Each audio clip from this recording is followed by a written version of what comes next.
வாழிய செந்தமிழ் வாழ்க நற்றமிழர் வாழிய பாரதமணி திருநாடு. பாரதமணி திருநாடு நேயர்கள் அனைவருக்கும் வணக்கம். நாம் வருகின்ற விஜயதசமி நன்னாளில் ஆர்எஸ்எஸ் என்கின்ற ராஷ்டிரிய சுயம் சேவக் சங்கம் தனது 100வது ஆண்டை நிறைவு செய்வதை ஒட்டி அரும்பெரும் மனிதர்களின் பார்வையில் ஆர்எஸ்எஸ் என்ற தலைப்பிலே ஒரு தொடரை பார்த்து கொண்டிருக்கிறோம்.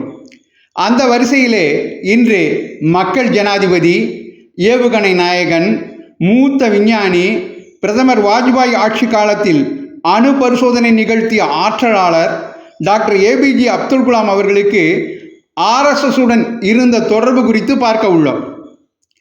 மக்கள் ஜனாதிபதி டாக்டர் ஏபிஜே அப்துல் கலாம் அவர்கள் நாக்பூரில் ரேஷிம்பாக் அருகில் உள்ள ஆர்எஸ்எஸ் அதாவது ராஷ்டிரிய சுயம் சேவக் சங்க தலைமையகத்துக்கு ஒரு முறை விஜயம் செய்தார். அங்கு அமைந்துள்ள ஆர்எஸ்எஸ் நிறுவனர் டாக்டர் கேசவ பலிராம் எட்கேவர்ஜி அவர்களின் நினைவிடமான ஸ்மிருதி மந்திரில் டாக்டர் எட்கேவர்ஜிக்கு டாக்டர் அப்துல் கலாம் புகழஞ்சலி செலுத்தினார். அங்கிருந்த சுயம் சேவகர்கள் பொறுப்பாளர்களுடன் கலந்துரையாடினார்கள். டாக்டர் அப்துல் கலாமின் வருகையின் போது ஆர்எஸ்எஸ் அமைப்பு சார்பில் விஞ்ஞான பாரதியின் தேசிய அமைப்பு செயலாளர் திரு ஜெயக்குமார், பச்சிம் க்ஷேத்திர பிரச்சாரக் ரவீந்திர ஜோஷி மற்றும் மூத்த ஆர்எஸ்எஸ் பொறுப்பாளர்கள் உடன் இருந்து சிறப்பு செய்தனர்.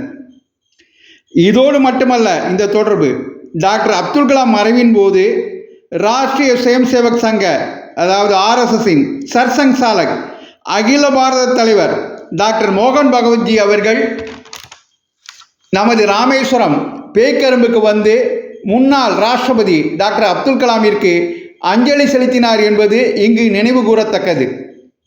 இந்த நிகழ்வுகள் அனைத்தும் இந்த மண்ணையும் அதன் மாண்புகளையும் போற்றும் அனைவரையும் ஆர்எஸ்எஸ் என்கின்ற ராஷ்டிரிய சுயம் சேவக் சங்கம் எந்த பேதமும் இன்றி மதித்து போற்றுகிறது என்பதை நமக்கு உணர்த்துகிறது.